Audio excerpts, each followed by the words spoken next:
Good morning, everybody. Welcome to your Rangers Review morning briefing this Tuesday, the 11th of November. I'm Derek Clark. I'm joined this morning by Blair Malloy. How goes it, Blair? Good morning, Derek. Good morning, everyone joining us on the podcast this morning. Yeah, all good. Just getting ready to get into an international week. It's always a bit strange. No Rangers games at the middle of the week, at the end of the week. Nothing to look forward to too much. Of course, we've got Scotland playing on Saturday, but it's not quite the same as waiting for a Rangers game at the end of the week, especially when you're ending the last period on a win. I think it's always good to have a win before the international break. It just sets everyone's mood a little bit higher and stops people maybe looking into everything and over analysing everything for 2 weeks, which is always nice. Yeah, got to say, personally speaking, I am not a big fan of the international breaks. No real interest in the football that's going to take place during this period of time. But there you go. As you quite rightly said, Blair, it's good that Rangers or fans aren't dwelling on a defeat and heading into this period of time. So there you go. Plenty to discuss. But before we do that, a quick word for our podcast sponsors, Willows Fencing. If you're looking for a Glasgow-based fencing company you can trust, then these are the guys to call, folks. They're proud partners of the Rangers Review. They offer free consultations and 10% off with the code Rangers Review over on their website, which you can see on the ticker below if you're tuning in on Facebook and YouTube, which is willows-fencing.com. Right, where shall we start then? We'll kick off with, you were at Dens Park on Sunday, Blair. I was on with Joshua and Chris yesterday. We discussed some of the big talking points from that game. We're going to bring up what Mikey Moore had to say after the game when you went to speak to him. It was the embargoed player press conference, but it was probably his best game in a Rangers jersey. Your main takeaways from that 3-0 win? Yeah, first time I've been back on since going to Dens Park on Sunday. I think always going there was going to be a tricky test. I thought that it could have been a potential banana skin for Rangers. Obviously, you've seen Celtic go there and lose just a few weeks earlier, but Rangers came out. They started really quickly, similarly to the game against Hibs at Easter Road. They took a lead quite early on, which I think just helped settled a lot of the nerves in this Rangers team. I think when they score early, they don't have this pressure on them that builds and builds. So I think that when they get the early goal, they can kind of relax a little bit and play into their game, and then they get a second one in fantastic style by Mikey Moore. I know we'll come on and talk about Mikey Moore a little bit later, but I thought he took his goal so well. And to get those two goals so early on, it really just set a nice pace, set a nice tempo for Rangers. Then we got to half time, and it was a little bit unusual from Danny Rule making a triple substitution. Yep. It was interesting that sitting in the stand, I was typing away on my laptop, and Chris nudged me and said, "He's back out already." What are you talking about? Danny Rule, he's back out already, and he was only been out. He'd been in the dressing room for less than 5 minutes, and he was back out on the park again. Yep. I was just going through, he had all the subs out. He'd obviously Yusuf Chermiti stripped at that point, Connor Barron, Tello Asgard. He was going through all the instructions with them, and he was back out really having an intense discussion about what was going to happen in the second half. But unfortunately, I think it's a lot, not to put too much of a dampener on it or a downer on it, but it seems to be a little bit of a familiar pattern with Rangers so far this season that they play well in the first half. They start well, if they do start well, and then they come out the second half and they just seem to put the tools away at half time. And it seems to be something that we've seen a few times this season, that they just, between the 45th and the 75th minute, they just forget they're in a football game.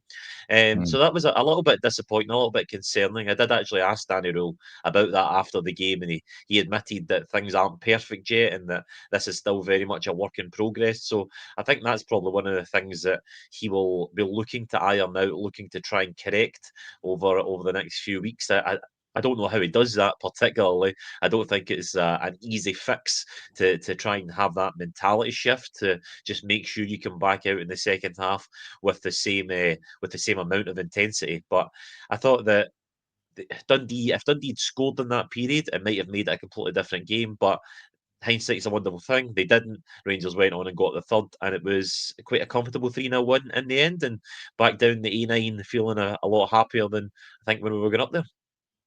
Yeah, just on that drop-off, do you think, discussed it yesterday, I was a bit surprised at he made 3 subs at half time. If I was a manager of a football team, the only time I'd be making subs at half time is if someone's injured or if they are running the proverbial tightrope on a yellow and are getting roasted. If the team is winning, if the team are losing, then fair enough. But if it ain't broke, don't fix it, Blair.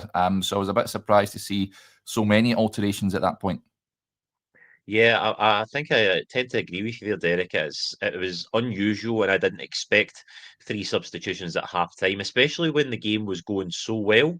I think you generally only see 3 subs when it's drastically going wrong, or you're Yeah. maybe a few goals behind at the break. But Rangers, I think this has been said in many quarters, but it felt like a game in that first half that Rangers, it was there for the taking, and that Rangers could really put 4 or 5 past Dundee on the afternoon, because especially in that first half they were dominant in every area of the park, and you just thought they were going to continue to push on.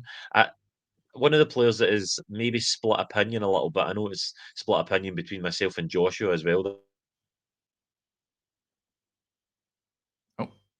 We lost Blair there, perhaps. What an image that is. We'll crack on just now. Hopefully we get Blair back. But yeah, interesting stuff. A few comments coming in, incidentally, that we'll get to.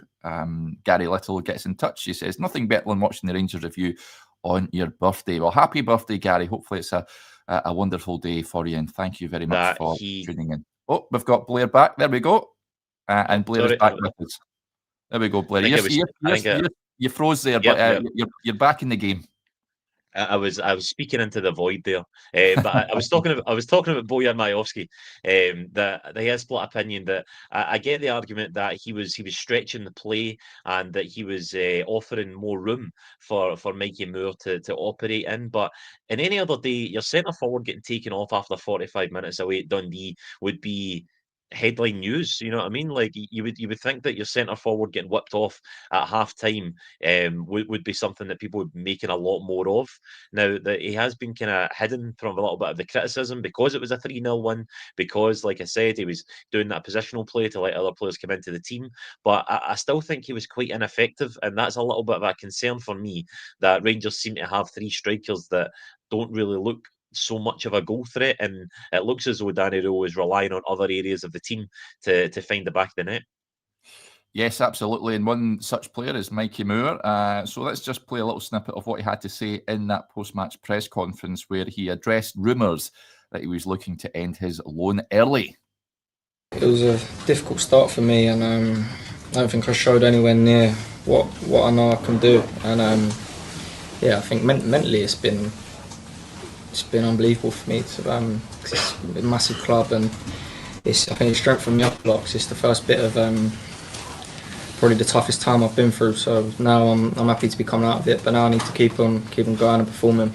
There were rumours like a couple of months ago that you might go back and you weren't happy. Did you hear that, or was that never the case? Yeah, I think a lot of stuff goes in the media. What's never true. So I was never ready to go back. I always knew that at some point it would change, and I've changed it for myself a little bit in the last few weeks. But I need to keep building and playing even better than I am. So I'm picking up goals and assists. I said in midweek that I need to. So I'm happy with the goal today.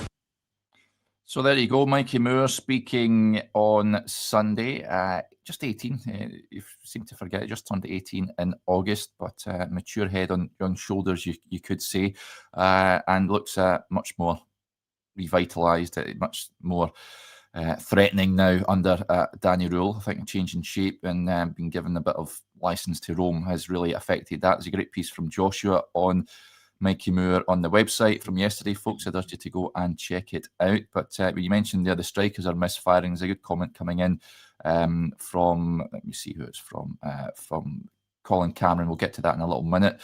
But it's important, if the strikers are fluffing their lines and being ineffectual, Blair, that guys like Mikey Moore are stepping up.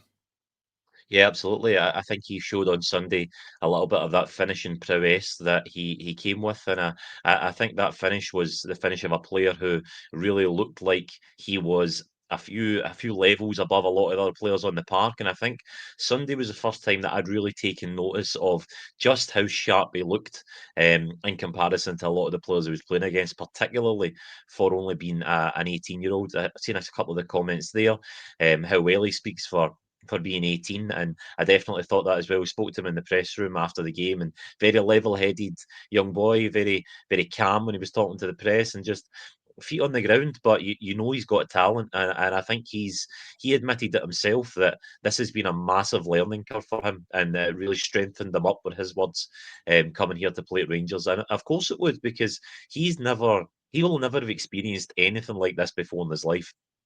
Never experienced any sort of, or this level of hardship, certainly in his professional career, in terms of being at Spurs, coming through the academy. He was very much like the star boy in that academy for a long time, and then coming through and playing in Europe with the Spurs first team. He's very, very highly thought of there. I think as much as you can make of opposition fans on social media, I know when he was getting a little bit of a hard time at the start of the season, Spurs fans just couldn't believe that Rangers fans didn't rate him. They were just saying, "What are you talking about? This kid is fantastic. This kid's got all the potential in the world." So I think we're maybe starting to see that now a little bit. Like I said, in Dens Park on Sunday, he certainly looked like the sharpest player on the park for that first half anyway. And I think that he was maybe just being used in the wrong position by Russell Martin, but then maybe that's not unique to Mikey Moore, given what we've seen from this squad in the aftermath of Russell Martin leaving the club. Because I think that when you stick him out in the wing, you put him out there, he get lost a little bit, and maybe he wasn't getting involved in the game as much. And I think he's too good of a player not to get involved in the game like that. And I think this new system that Danny Rose got him operating in, playing in that number 10, playing between the lines, he seems to be able to pick up the ball, really make things happen, and drift about the park, which is getting to see the best of Mikey Moore now, I think. Yep, and long may it continue. So this point from Colin Cameron, he raises this question. Morning, lads. I think the subs at halftime is due to the lack of link-ups and movement of the forwards. Danny Rule is trying to solve it. What's your opinion how to solve it until January? So I think Mikey Moore is key to that. He needs to get Jedi Gassama firing as well. And I want to see more of Danilo in terms of link-up. He's better than both Miovski and Chermiti at that. Yeah, you just need to persevere. It seems to be the Chermiti show every single day at the moment in time, talking about this lad, but he's not good enough to be playing at this point in time for Rangers. Bojan Miovski is misfiring as well, of course, as you touched on, Blair, but at least he's got a track record, Bojan Miovski, of scoring goals. I think he's just going through a really bad patch at the moment, but he is capable of finding the back of the net. But at this point from Colin, I think it's important looking at the likes of Mikey Moore, Gassama, other players in and around that sort of forward area. I know that Tello Asgard has been coming in for lots of criticism of late. I think a lot of it is justified, but you're looking at those sort of auxiliary players that assist the main men up front to really start chipping in. Yeah, I think another reason maybe for those 3 subs at half-time is that we forget just how little time that Danny Rule has been in the job. It's only been a few weeks. So it wouldn't surprise me if he's just trying to give everybody a chance, give everybody an opportunity to prove themselves one way or the other, either to say, look, you are good enough to be in this side going forward, or you aren't good enough to be in this side going forward. And he's just spreading the pack and giving everybody a little look at what he's got. Interestingly as well, he got asked after the game on Sunday, Danny Rule, what if he was any closer to knowing his best starting 11, and he kind of danced around the question in true Danny Rule fashion, but I think he insinuated that he's just looking at as many players as possible and trying to figure out different combinations. And I think you've seen in this change of shape that having that player in between midfield and attack, we talk about that link up that Colin raises there. I think having this extra body in there between the midfield and attack, specifically what Mikey Moore was doing on Sunday, what he's also tried Tello Asgard at, what he's also tried Jedi Gassama at, I think that is an integral part when your strikers aren't looking the most confident, aren't looking the best. If you've got a man there who can link the play between the midfield and the attack and really add and really bomb forward and be an extra body in there, then I think that will add to proceedings, because me and Josh spoke about it last week, that you go about Yusuf Chermiti, he's really under pressure, one, because of his price tag, but two, because he's the one expected to get the goals, and there's no one else around about him been chipping in and helping him out. If he had a senior forward putting 25 in and he could maybe contribute with 10 and really work his way into the side, then it might be a bit easier for him. But he's really been the man charged with getting the goals. So I think that getting more in the midfield, further up the park, getting the attacking players in the right positions where they can contribute, I think that'll help the development of all these young players. That's an interesting point just on the topic of Mikey Moore from Stephen Kirkland, who says, do you think if Mikey Moore continues his form at Rangers and enjoys being here, it could result in his time at the club being extended? Who knows? I think it's too early to be saying get him tied down for next year as well. I can imagine Tottenham at this point, given that the finances they have at their disposal, I'm sure that having watched Mikey Moore at this point, I think they'll be probably keen on sending him out again for next year. But I would just be saying at this point, just to continue what you're doing, son, and then we'll make an assessment on that in the summertime. I would say, Blair, would you go along with that? I'm not going all in at this point in time saying, "Oh, get Mikey Moore tied down for next season." Yeah, I think we need to be a little bit careful about that. I think a lot of people were watching Nasser Giga after one game and said, "Oh, we should sign this guy permanently." And I think in hindsight, that maybe wouldn't have been the best decision if Rangers had went and spent £10 million on I'm sure the should have centre liked half. that. Yes, exactly. So I think that Mikey Moore, as much as he has looked like a good player, and he has looked, like I said, he looked very good on Sunday. He's still a young boy. He's not going to be the saviour of this Rangers team. Let's not put that on his shoulders, and nor should he have that put on his shoulders. He should be able to come in and just add. He should be able to come in and be the sprinkles on top of the cake. He should not be the main part of it. In terms of going forward, it's really difficult to say what the future holds in terms of what Spurs decide to do with him. They obviously think he's got a massive future. They obviously think that he's a player that they want to be there for a good few years coming up. So you've generally seen the pattern of these players will come to Scotland for a year and then maybe go to the English Championship. I don't know if that's maybe the career path for Mikey Moore. He might go to a lower end Premier League team, maybe get some experience there. But I know he's so highly thought of at Spurs that they will be looking to see how young and how ready he is for the Spurs first team. I don't think they'll be sending him out on any unnecessary loans if they think he's a player that can improve them just now. Yeah, that's an interesting point. I was going to bring up the forgotten man. Nato says, what's happening with Matondo? Guy's been out of the picture for nearly a year. Surely he must be training with the squad. I remember in the summertime, we got a bit of an update on Matondo, and the plan was it'd be back training with the team August time. Now that has come and gone and then some, and we're now well into November and still no sign of Rabbi Matondo. So hopefully we'll get a bit of an update from Rangers on his whereabouts when the team return. But I'm not going to be hanging my hat on Rabbi Matondo coming back and being the saviour. Blair, that has just been a very costly signing for Rangers. A very expensive flop, and someone they need to move on. Of course, he was out on loan last season at who was it? Schalke or some other? Cercle Bruges, I think he was. Yeah, Cercle Bruges. No, Rangers got him from there, but he was in Germany last season. Hanover, he went to on loan. Yeah. I think he scored a screamer in his debut and then sort of disappeared after that. But Rabbi Matondo, are you giving up on Rabbi coming back? I think it's just it seems to be this perpetual thing with Rangers that there's always 2 or 3 guys who just go missing for 6 months to 9 months, and you just seem to forget about them, and then they come in, maybe play a couple of good games, and then completely disappear again. Rabbi Matondo, he went through that period when he scored that great goal against Celtic in that 3-3 game, where he was getting a little bit of a run in the team, and you're maybe looking like, all right, is there a player here? Is he maybe figuring out his place in this team? Is he maybe understanding what it means to be a Rangers player? And then he picks up injuries and bad form, and he just ends up dipping out the side. And I think I never want to write a player off, but I don't really think you're going to see Rabbi Matondo coming back in a Rangers jersey and playing any massive meaningful part. He's obviously on good wages as well to not be Very playing, good which wages. I know irks a lot of fans when you see players that are picking up a wage and they've got no idea where they are. But I think he's just one of those ones you can chalk it up to. They took a punt on a player that had a very high reputation, especially when he was coming through at Man City when he was a young kid. They really thought highly of him. He followed the Jadon Sancho route, went out to Germany really young. He went out to Schalke. Obviously, after Jadon Sancho went to Borussia Yeah. Dortmund, everybody thought he was maybe going to be the next incarnation, and it just didn't work out like that at all. But I understand why there was so much hype around him when he was a kid, because he looked brilliant when he was coming through these English academies, but he's just not been able to produce it at senior level anywhere really. And I think Rangers took a gamble on him, and it's a gamble that hasn't worked. I've seen a lot of the comments talking about Dujon Sterling.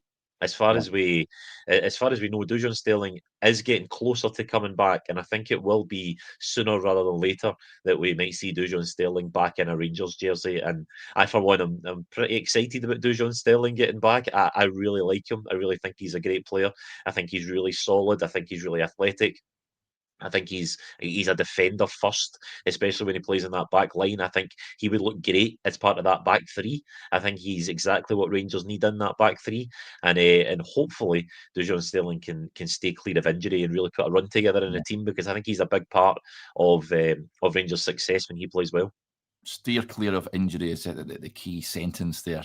Something that unfortunately he's been unable to do so far. A la Rabbi Matondo, Scott Girvin says Brandon Barker vibes. At least Brandon has a league winners medal with Rangers, of course. And yeah, I think he's last I've seen he was at an English non-league team, and he was taking part and somebody sent me the Sky to this Ballers League or whatever with YouTubers and all that play. I think he was part of that. Brandon Barker. He's another one, of course, that was very highly rated at Man City. And came through, but certainly did a job for Rangers during that 55 season. So forever grateful for that. Jeep with a point. He says, Derek, what we're looking for in January. I think someone asked us on our Q&A show for the extra members yesterday afternoon what an ideal January look like, and I think I said something like 4 permanent signings in the back line and a couple of strikers would be the priority. Whether Rangers get that or not remains to be seen, and also for the Nico Raskin situation regarding his contract to be resolved one way or another. What do you think is likely come January? I think certainly centre backs and strikers have to be high on the shopping list, Blair. Absolutely. I was having this discussion with someone in Dundee on Sunday, and we were saying if you only could pick one position to strengthen, what would it be? Would it be a centre back? Would it be the full back? Would it be that link man in midfield? Would it be a striker? I tend to agree with you. I think they probably need 4. I think another centre back. And that Dujon Sterling maybe fills that in if he gets back to anywhere near his best, but I think they need another centre back. I think they need a decent number 6. I think they need someone to really control the midfield. I think they need someone who can put their foot in the ball and make things, just calm the whole thing down, put their foot in when they need to, and just be the sort of linchpin in the middle of the park. I know we're not asking for much, but someone that can just entirely run the game would be good. I think they probably need another winger. I think they probably need someone in a more of an attacking threat. And Oliver Antman, I really, he's a player that frustrates me, Oliver Antman. I really think there's something there, and I don't want to write him off. I really think that there is a lot of ability there, and I think he has a particular skill that is crossing, is getting to the byline and putting in crosses, and Rangers just haven't really played like that, and it just seems like signing square pegs and round holes again, signing a guy who you know what he's good at, but you're not the team for him, you know. And I think it goes without saying that Rangers need a centre forward. They need another striker. They need somebody that's going to score goals. I don't think that Danny Rule can trust any of the 3 forwards right now who he's got, and Chermiti, Majovski and Danilo. I think Danilo's a good finisher. I think you've seen that in flashes. I think Majovski was obviously good at Aberdeen, but hasn't shown it at Rangers. Yusuf Chermiti, we've spoke about, like, till the cows come home. We know all inside out Yusuf Chermiti, but I think Rangers need someone who up there you can rely on just to score when it matters. And I was actually speaking to one of my colleagues as well the other day, and he made this point about Rangers in the last few years seem to have just perpetually downgraded at centre forward when still trying to get better. You look at Alfredo Morelos. And Alfredo Morelos was here. A lot of Rangers fans always said he's maybe not good enough. Let's try and get a better striker. Then they signed Antonio Cholak. They put I love Tony Cholak. Cholak in this team. He scores 25 goals. And love him. then Rangers fans said he's not good enough. And then they replace him with Cyril Dessers. Cyril Dessers scores 25, 29 goals. He's not good enough. And then you replace him with Yusuf Chermiti. And it is just this perpetual cycle of getting worse constantly. I know. And I think that Rangers some point need to break this and sign somebody who can score goals, because I think that it's almost a case of be careful what you wish for. Because I remember people criticising Alfredo at the time, going like, he doesn't do this, doesn't do that. And you take Alfredo Morelos off a few years ago back in an absolute heartbeat. Yeah, certainly not his final season at Rangers, where he looked like he was certainly phoning it in. But when he was on song, especially in Europe, you do miss him. A guy that could hold the ball up and ragdoll opposition defences. Rangers don't have that, unfortunately, at the moment. Just on Big Phil gets in touch on what Rangers need in January. He says, new sporting director. You'll certainly get a few fans agreeing with you on that one. The Sniper says, Penrice and bring Dessers back. A bit of a Greek swoop going there. I think Rangers should have brought James Penrice in the summer. I think that made an awful lot of sense, but I don't think he would have been a player that would have been known to Kevin Thelwell, and he moved to AEK Athens and doing that reasonably well over there. So so there we go. Moving on from that, other bits of news. News yesterday, Rangers said to be requesting a meeting with the SFA following the findings of the key match incident report relating to the recent League Cup semi-final defeat to Celtic. The KMI panel found that the decision by Nick Walsh to only book Austin Trusty for kicking Jack Butland in the head was incorrect. Instead, they say a red card was deemed the right outcome by a 2-1 majority. And the panel added that VR should have assisted the on-field official by instructing him to conduct a review of the pitch side monitor at Hampden to upgrade the colour of the card brandished to the Celtic defender.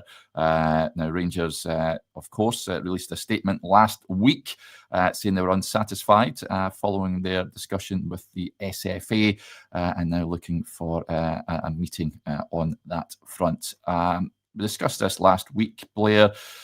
It's all right requesting meetings and going along and speaking to the governing body, but we need to see actions here, because it's yet another showpiece game where Rangers have been dealt a really unfair hand, where it's not been a level playing field. It's be interesting to see what comes of this. I think the fans are a bit sick and tired of just hearing Rangers come out saying that they're unsatisfied. They want to see stuff happening here, improvements being made with regards to the refereeing.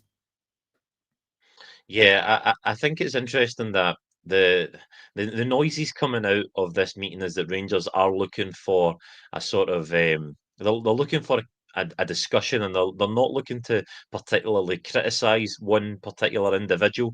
They're not looking to just chastise someone for making the wrong decision or whatever that may be. They're actually looking for a constructive discussion moving forward, and I think that is really the key part of this, and I think that is the most positive part of this that everyone should bear in mind. This is not about holding someone up to account in open court and really tearing them down. I think this is a discussion to make standards higher across the board and really improve refereeing across this country, because I think that until we get that, this is never going to change. I think poor decisions are consistently going to happen until we put measures in place to make referees held to a higher standard and just generally improve the standard of the refereeing in the league. And I think that they're probably going to this with just looking for more clarity, just looking for more answers, more discussions, because I think if one of these decisions gets made and then quickly it's just brushed off as, oh, it was the wrong decision, then people can forget about it, people can move on, and nothing is really done to try and improve the situation.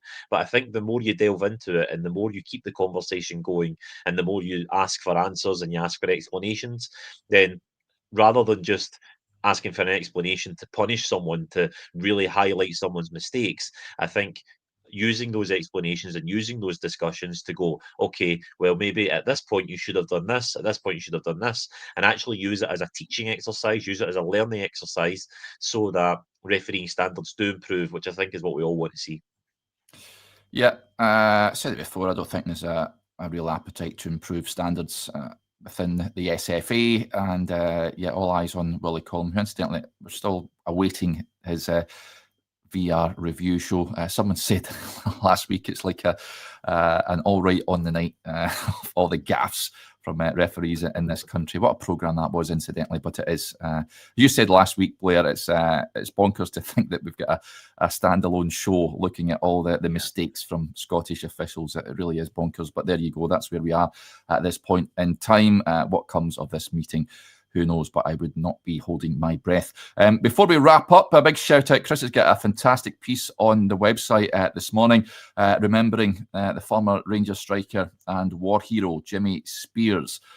So I'd urge you to go and check it out, folks. It's a fantastic piece from Chris. You will all know, of course, the words of Jimmy's song, which will be familiar to Rangers supporters, as remember a player, especially on today, who was killed in the Battle of Passchendaele. So do go and check that out. It is well worth a read. Right, that will do us there. A big thank you to Blair and to you all for tuning in to the show, folks. It's very much appreciated as ever. Remember, if you haven't already done so, hit that subscribe button. Hit the like button as well if you enjoyed today's show. It certainly helps us here at the channel. Yeah, whatever you're up to on this Tuesday, then enjoy it. We'll be back again tomorrow morning. I think Stevie's on with me tomorrow at 9:30. Yeah, so we'll join you all again then. Bye for now.